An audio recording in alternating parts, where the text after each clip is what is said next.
Hold up, Diddy. Hit him with part 2, son.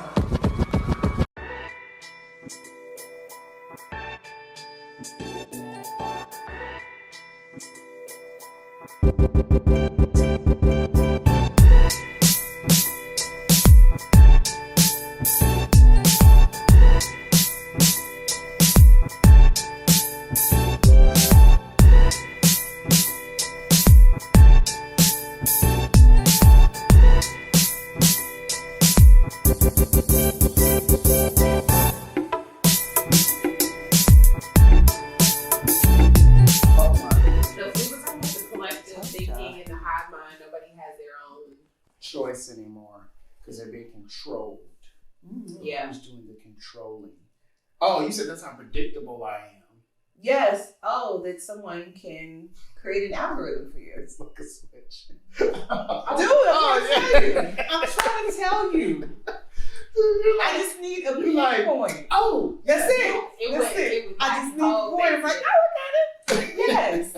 I mean, because someone who doesn't know who you are can say, based on what you click through, the apps that are in your phone, what you search, what you linger on a little bit too long, what you scroll up softly versus what you scroll past fast. That's so creepy. All of that is by some mathematician, some data analytics person. They sat down and it's so predictable and it's so accurate. And we as humans are that predictable that they can create an algorithm of thought. Why is BB Winans in my suggestions?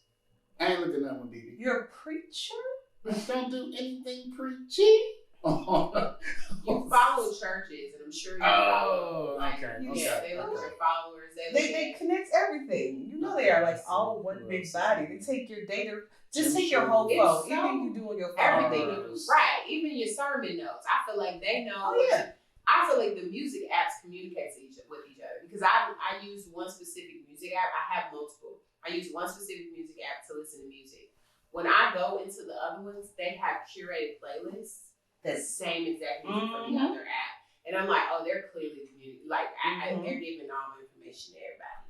Yep. So yeah, that I do find that to be super crazy. I wonder if we feel anything that we think we feel without the internet. Because I think the hive mind has always been a thing because the media and news has always been controlled. I think that it's potentially scary for the powers that be and a little bit, and the reason why algorithm is a thing, and now they have these scientists because people could seek out their own news or the stuff that they wanted to see. Now we don't even get to do that because they're feeding it to you. Right, curating what you see. And it's the illusion of choice. It makes you think you're choosing. Which is almost more dangerous because you think it's you. So you don't have any reason to think deeper into anything or to figure anything out. It's like, I think I'm doing this on my own. But that's us all the time, right? That's like that. Oh, Lindsey probably hasn't seen it. The amazing movie on Amazon Prime. Oh, which one? It's called, Bliss. I don't know, can we say it? Yeah, I think we can. It's called Bliss. It's a movie called Bliss. If y'all haven't seen Bliss, watch it. But yeah, it's gonna. But there's a line in there in which, remember, he said to her, but I don't know these things. You're the one telling me what's real and what's not. And I'm supposed to just believe you. Right. And he's like, I don't even know you. Right. And it's just so crazy because I was thinking about that line, like that could apply to everything so broadly in our world, especially in America. It's like, I'm supposed to just believe what you say. So I don't really watch the news a lot, but when I do, I look at all of them. So I don't just look at CNN. I look at Fox, I look at CNN, I look at Breitbart, I look at NPR. I just look at all of them. And I figure that's the closest I'm going to get to some morsel of truth is by just stitching together. Well, you got to watch world news too. Because if you only watch American news, you still... No, I do CNN on international. Okay. Yeah, I do CNN on international. Which See, I probably I should. don't even be that responsible of a person. I do. And oh my God, I so understand though. I'm laughing because I agree. It's like, man, I want to be this great person too, and I want to be well informed and stuff. And it's just like, man, I'm here for 80 years. I got 80 good years in me. Oh my God. And first 20 of those is a wash. I don't know what the hell's going on. And you know, depending upon how well I take care of myself, the last 5 to 10 is a wash too. So I've got a very limited amount of time to enjoy myself to the best of my ability because I don't really know what afterlife is. I believe there is one. 60 good. Yeah, and I gotta make the most of it. And I don't know if I want to spend a good chunk of watching 7 different news stations. True. Well, I'm gonna just have to be the best I can be.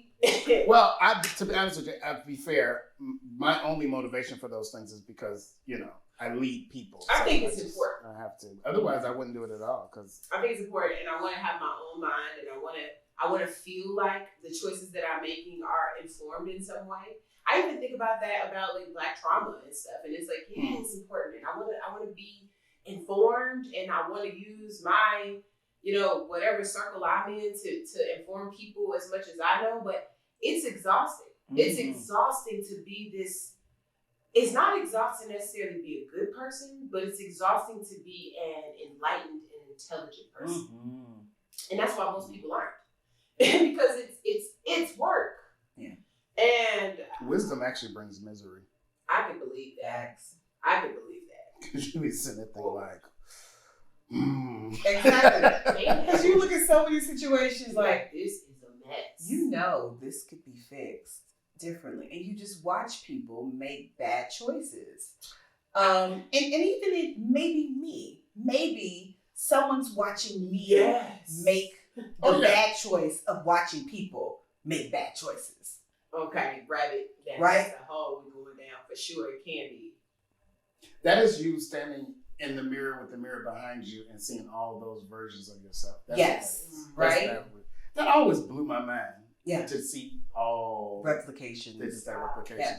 Which is interesting because y'all should do it at home because really that probably represents every choice. In every moment.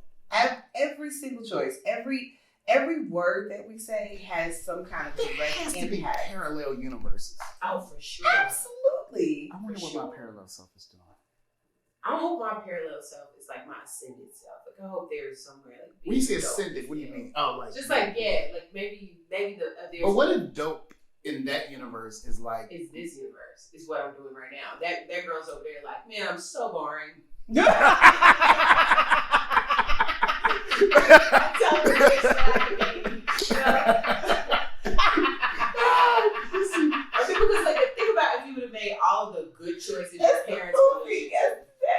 If you made all the good choices? Yeah, like, what if I would have gone to, you give But this was gonna blow your mind. How many choices did you make at a moment thinking it was bad and realize later it was good? I think that is where the whole all things work together for good, like if you want to be spiritual. Because I think that we make some dumb choices, and the great thing about God is that He can make it work. Or that choice can lead you somewhere else where you'll be fine. Because I think that I've been able to look back and in hindsight, I can say, yeah, this was, I thought it was a bad choice, but it ended up working out. I can think about that, like with me with school. I didn't finish school. I don't do okay. But what if I would have? Would I be like, you might be married way with better? kids. Would I have a bigger career, or would I met a man in college and then had his children, and now I'm sitting in this house and not feeling fulfilled? And not that being married is going to be that, but that could have been the outcome. Or I could have become extremely successful and then found myself lonely. It's just there's so many ways. I have a question though. You made me think about this. Asking you because you're the only one here that has kids. Do kids rob you of choice? Kids are choosing to have kids, choosing not to have choices for some years.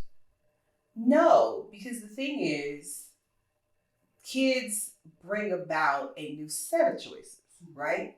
So if they don't take anything away, they bring an additional set. So now I've got to deal with the illusion of choices I have. Yeah, we're exhausted listening to you. And then the children, I got to deal with their choices. And the illusion of choices that they make. And then I've got to think about how my choices impact their choices. That's terrifying. Right? And then if I'm with a partner, then I got to worry about how their choices impact them and how that will manifest their choices. And so I don't think it takes away. I think it... And then how your kids' choices make other people view your choices that they haven't seen. Exactly. Because I know what your mama choosing based upon what you choosing. And how their choices... I think I know. Right? It's all a mess. So I think that the more people you partner with, couple with... This is the greatest commercial for condoms. Let me tell you what that sounds like to me. I understand why the Bible was like, be happy in your singleness. It's a blessing. Because that sounds like so much work. It is. And like the idea of everything that I think about, I always say that one of the reasons why I feel really, really strongly about people not having kids unless they like really, really want them and not just want them, but and obviously you can't have the perfect setup because something can happen, but I think you should try form of a plan. To have a plan because it's not enough to be able to afford them. Because to me, that's the easy part. Yeah.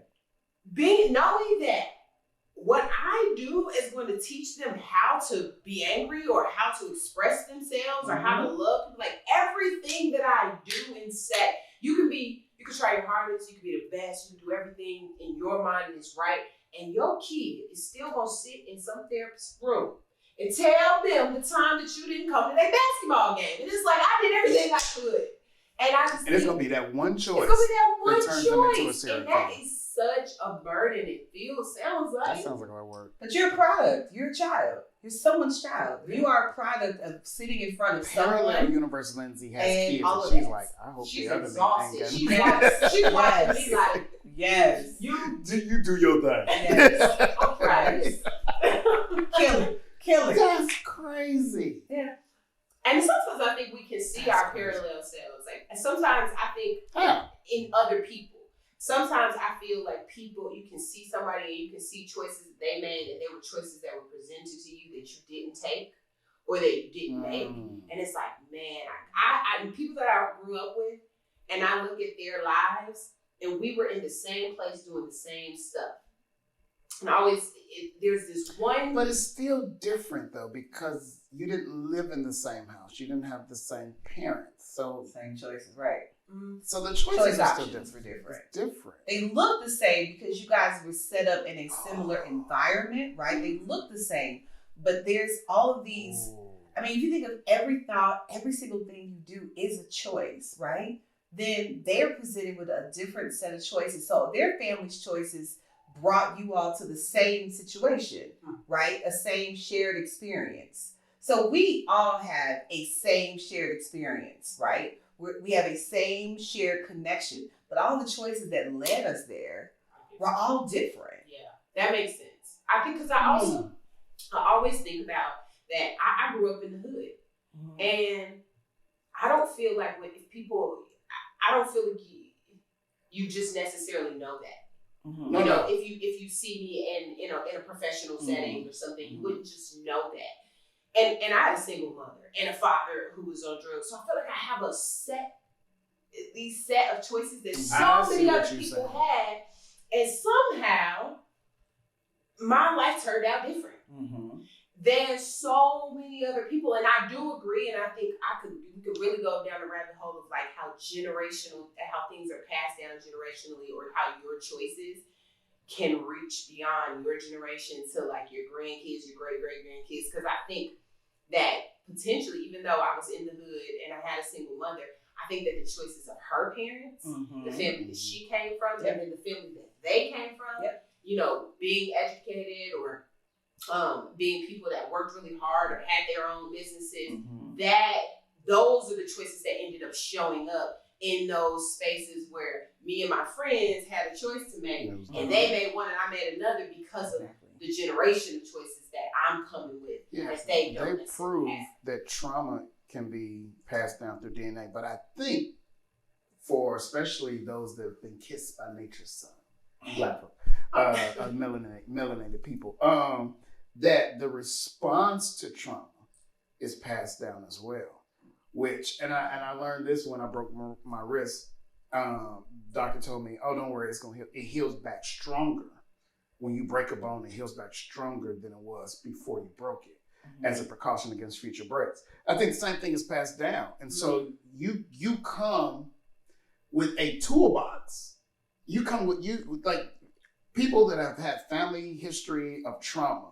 I believe you also come with a toolbox that ancestors and God has decided, hey, we give you these tools because there's a high likelihood that you are going to encounter these things that came down through your family. So here are the tools.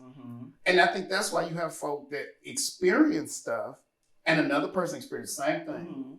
And you can react totally different. You bounce right back from it, and this other person completely destroys them. How do you explain? Because I'm sure you've seen this where you grew up in the house with somebody, and y'all respond to trauma differently. You make completely different choices, and it's bizarre. It's like we both looked at this situation. We looked at our parents, and one person said, "I'm gonna be the best parent. I'm gonna be the best. I'm gonna have a family," and the other person said, "I don't want nothing to do with a family." And it's to me that's weird. Like we were presented with the exact same set of choices. We're siblings, and we both made. So this is what I think, and y'all can tell me. Y'all can jump on it and run with it. So when it comes to predestination and choice and God, even when you talk about all things working together for good, this is how I view it. I don't think God has predetermined what we do, because that gets rid of free choice, free will. So how then does he work things together for good? I think God, knowing all things, has seen every choice that will ever be made. And then he responds appropriately to even the choices we have yet to make. And so going to your question, I think that means that God is a great steward. He knows how to give and disseminate and all that stuff. So he knows that Lindsey, or I'll use me and my brother because I'm the perfect child. Marcus has just been troubled for a long time. We still love him. He knows, okay, if I give, both of them are going to run into a brick wall. But I know Marcus is going to come to that brick wall and decide he's not about to knock it down. He's not going to do any of that. He's just going to lay in front of it. So I'm not going to give Marcus a sledgehammer. I'm going to give the sledgehammer to Darryl because Darryl is going to bust through walls on purpose, even walls he ain't supposed to bust down. So I'm going to give him a sledgehammer that's only going to last so many years because he's going to have to get to a point where he stops busting down walls. And so I think God decides based upon our decisions how to equip us. So you could be in the same house, same parents, all that stuff, but he's already decided, hey, I know Lindsey's personality because I made her, and I know how she's going to respond. So we don't think personality is a choice. I don't think personality is a choice at all. I don't think it is. I don't even know if it's nurtured. Because you got kids that come out serial killers already, killing bugs and bunnies and stuff. Who nurtured that? I'm leaving. Well, that's you know that's true. That's like a chemical imbalance. Killing the bugs. It's chemical imbalance, whatever you want to call it. It's still in their how they present themselves. It's their person. It's what comes out. You ever seen people with those dead eyes, and they'd be like like 8 years old. Like, bro, why are you looking through me? You know. You like who nurtured that? Who created that? Sometimes it is nurtured. I mean, sometimes. But some of them just come out the microwave like that. They just been microwave. No, that's what happens when you have too many choices. Well, but here's the thing: that child may look like an evil child to you, but to someone else, that child looks like they're innovative. Or they're not going to be stopped by anything. They're not going to be limited because someone else's perception based on their life experience and choices can see that kid as being able to take down people who aren't good. A and they're kid good fighters. killing cats? Well, that's the thing. It depends on the situation, right? So if I'm not having... Oh, she said it's practice, Lord Jesus. Who is the parent? Manson? But we're looking at that based off our idea of morality and what's okay. So what if this child needed something to eat and you were extremely poor and we didn't think of cats as being these domestic animals? If a kid is killing a cat for food, I get it. Right. So if you're killing a cat for fun, But that's the thing. Our life, our lens sees it differently. But we send people to war. You know, I think we really decide when something is okay, because now all these Is war for fun? Look, you gotta have some fun while you're over there. We don't give a damn how they doing it over there. And depends we on don't care how you're doing it. Damn. If we decided it's okay to kill people, then it's okay to kill people. You're not crazy. And then when they come back, it's like, be normal now. Hey, no, I just spent 4 years being a killer. You've been 4 years being a killer because somebody told you to be a killer.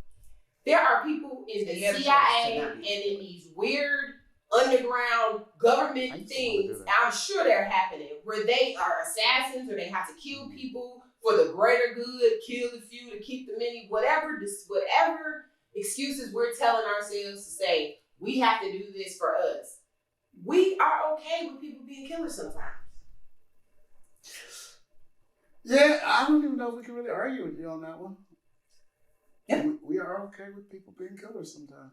Yeah, but then we look at somebody and we're like, man, you shouldn't be. So do you see the kid that's killing the cat and say, you know what, let's put him in the You army? might need to be in. You might be in. Wow. B16 or whatever. Nurture that gift. Wait a second. I don't know. If you have the ability to do it without thought, maybe we need to use I don't know. You need to go to a camp. I don't know. This might And it needs be. to be away from the rest of the world, and we can give you things skills. Okay, I know some of y'all might be like, what in the Yeah, world? But yeah. that might not be I mean, social utility. If you are pre-wired to We're going to make lock you up. Well, murderous choices on a regular basis, why But we are not put all you to...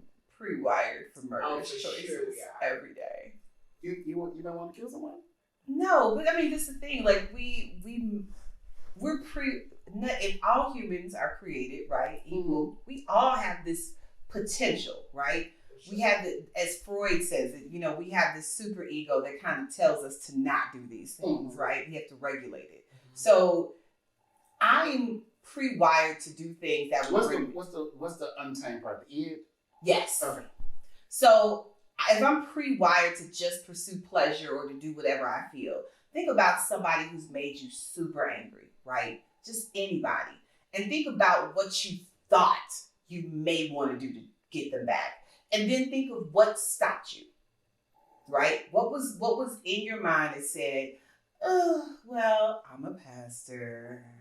I'm an executive, or I'm a counselor, you know, I'm a parent, I'm a Christian, I'm a mom. So we don't make those, but not necessarily kill, but we're no. Yeah, I have. Take that back. Okay. Yeah. Right. So we've all had it, but there's something that stops us in a way to say, based on where I am and what I want to pay for this decision, I'm not going to make it because I don't want to pay for that. It feels great. So you got the person who wants to do it and does do it. They say, yeah, I want to do it and I don't mind the cost.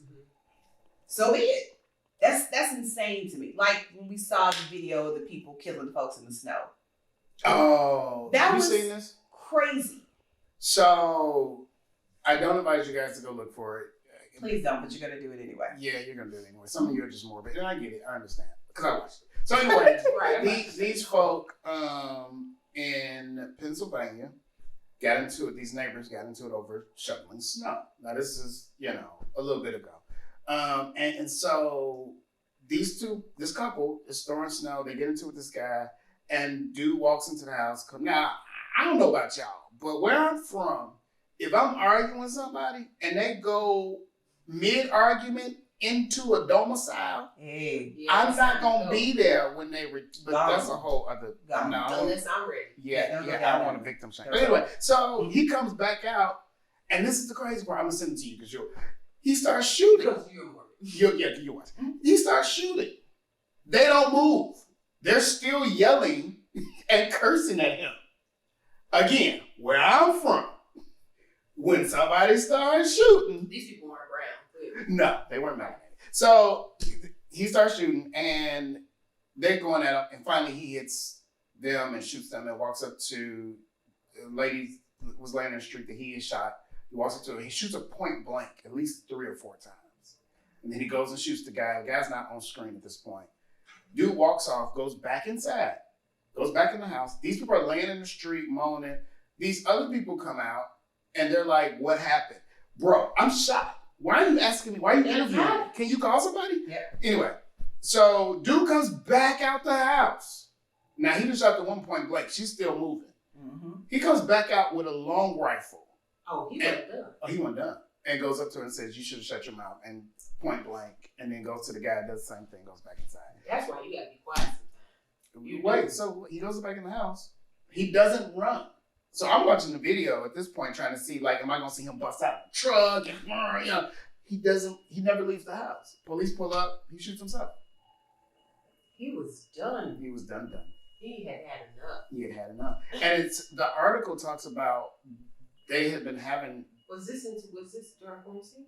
It was a little bit after quarantine, like early. Maybe he had just 2020 was rough. Yeah, it was like early January or late January. It was like late January, and so they had been arguing for some years. Mm-hmm. And so my thing though is, and this is a good point. That's something you have to have thought about to say if they do this one more time. Mm-hmm. And to go in the house and just chill till the police show up and then just take your life. You got to have something inside you. But see, I don't know if that's ingrained or if that's something that broke. Yeah, or something that built up. Or all the choices before. Yeah. Right? Yeah. All the choices before that led to a situation that said, somebody is fussing at me. Let me go get my gun. Even though I have the safety of my home. Mm-hmm. To go and hide in. These people clearly, they've been fighting for years. They weren't true threats, right? But whatever those choices before led to him with this new set of choices. Even the choice to own the weapon. Right, I was about to say, I wouldn't have even been able to go in the house and get this weapon. So what choices were made that led him to that space? And what choices did the other people have where they felt free enough and comfortable enough to say, not only are we going to sit outside, we're going to fuss and cuss because we can. Now the question is, and this might be kind of, were they pre-programmed by media to respond in this way? All of us are influenced. I mean, why does anybody do anything? Yeah, I think he felt entitled to be able to go and get his gun the same way people feel entitled, like I should be able to have this and I should be able to bear arms and protect myself and, whatever. I don't have an argument against that necessarily. I like guns. But I do think that there are some demographics that feel empowered to stand their ground and say whatever it is that they want to say with no threat of consequences because they don't normally experience consequences. Generational choices. Yeah. Generational just leads to it. So had it been anybody else, right, would we be having this discussion if the ethnicity of the individuals were different? Would we have this discussion if they weren't in homes and they were standing in the middle of the project somewhere? Right. Would the conversation be the same? No.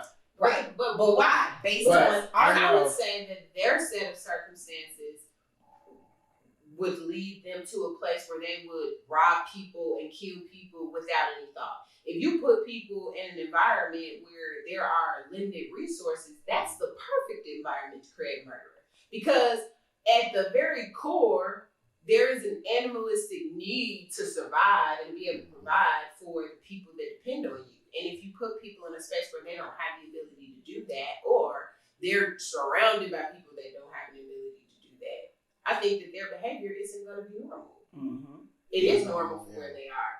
Those people, when you talk to young people. It's contextual. Yes. But I think we're the only ones that apply the concept. Everybody else is like savages. And it's like, what do you think? What do you think is going to happen? Well, I think many people are realizing what happens, especially America has seen this, I don't say great equalizer, but an equalizing of sorts, with everyone having to be confined to spaces for a period of time in 2020. Because you have folk that are now realizing like, oh, this is what it's like not to have choices. Yeah, that's good. I have no option to go to the mall. I have no option to go to the movies. I have no option to shop at Louis or wherever I shop. I am stuck here. Yep. And that's how many of us live and have lived for a long time.